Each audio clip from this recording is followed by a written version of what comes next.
ছোটোবেলায় মাকে দেখতাম সেলাই করতো। দুপুরে যখন আমরা শুয়ে পড়তাম বা যে কোনো খেলা করতাম আমাদের মতো করে, আর মা একলা একলা সেলাই করতো আমাদের জন্য, আর হাতেই সেলাই করতো। তখন তো আমার সেলাই মেশিন ছিল না।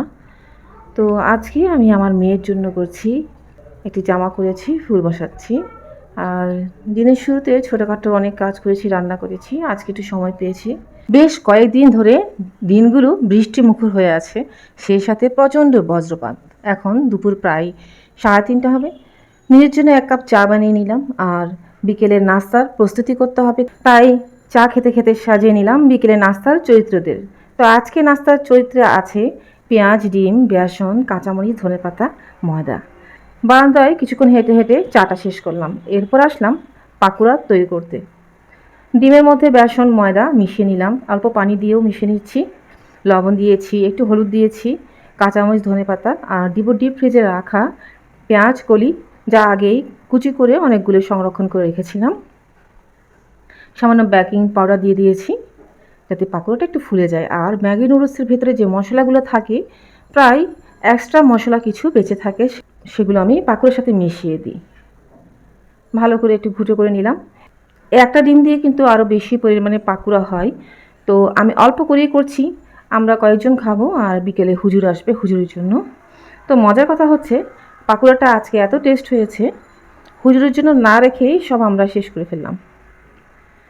আমি আবার বটকি ছাড়া ভালোভাবে পেঁয়াজ কুচি করতে পারি না, আর আলু কুচিও বটকি দিয়ে করেছি, যারা বটি বলেন, আমি বটকি বলি। আর ছুরি দিয়ে চপার বোর্ডে করতে তেমন ইজি লাগে না আমার কাছে ব্যাপারটা, তো সবসময় বটির সাহায্যেই করি। আপনারা যারা আজকে নতুন দেখছেন আমার এই ব্লগ ভিডিও, কেমন লাগছে কমেন্টে জানাতে ভুলবেন না। আর যারা ইউটিউব থেকে দেখছেন আমার এই সুইট মোমেন্ট চ্যানেলটি সাবস্ক্রাইব করতে একদম ভুলবেন না। আপনাদের সাপোর্ট আমার অনেক প্রয়োজন। খামিরটা মাখতে মাখতে মনে হচ্ছে কালারটা কেমন লাগছে, মশলা মনে হয় কম দেওয়া হয়েছে, তাই একটু লাল মরিচের গুঁড়ো আর হলুদের গুঁড়ো অ্যাড করে নিয়েছি। গরম তেলে ভেজে নিলাম। প্রথমে 4টা ভেজে একটা ছবি তুলে নিলাম। পোস্ট দিতে হবে, কারণ প্রতি সপ্তাহে বেশি বেশি করে পোস্ট দিতে হচ্ছে। ফেসবুক থেকে টাস্ক দেয়, আর আমার তো যেহেতু 4টা পেজ চালাতে হয়, 4টা পেজে এবার ভেবে দেখুন কতগুলো টাস্ক পূরণ করতে হয়। ঘরের কাজের মাঝে মাঝে এই কাজগুলো আমাকে পূরণ করতে হয়। তো বিকেলের নাস্তা শেষে রাতের তৈরিটা করে ফেললাম। রাতের খাবারের তৈরিটা আমি মুরগি করব আর রাত্রে খিচুড়ি করব। তো মুরগিটা করে রাখিছি, আর খিচুড়িটা একদম খাবারের কিছুক্ষণ আগে করব, যাতে গরম গরম সার্ভ করতে পারি। তো এই ছিল আমার আজকের ডেইলি সুইট মোমেন্টের ছোটো কিছু মুহূর্ত।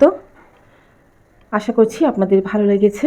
আর আগেও বলেছি, এখনও বলছি, কমেন্টে জানাতে ভুলবেন না আমার ভিডিওগুলো আপনাদের কেমন লাগে। বিদায় নিচ্ছি, ভালো থাকবেন সবাই। আর যেহেতু আজকাল বেশি বজ্রপাত হচ্ছে, বাচ্চাদেরকে জানলার পাশে বারান্দা যেতে দিবেন না। আর আমিও আমার বাচ্চাকে মানা করেছি। আর আমি একটু টপ ফ্লোরে থাকি বলে আমার ভয়টাও কিন্তু অনেক। যাই হোক, আল্লাহর রহমতে সবাই ভালো থাকুক, সুস্থ থাকুক, সবাই সবার জন্য দোয়া করছি। বিদায় নিচ্ছি, ইনশাল্লাহ নতুন কোনো ভিডিও নিয়ে সবার সাথে আবার দেখা হবে। আল্লাহ হাফেজ।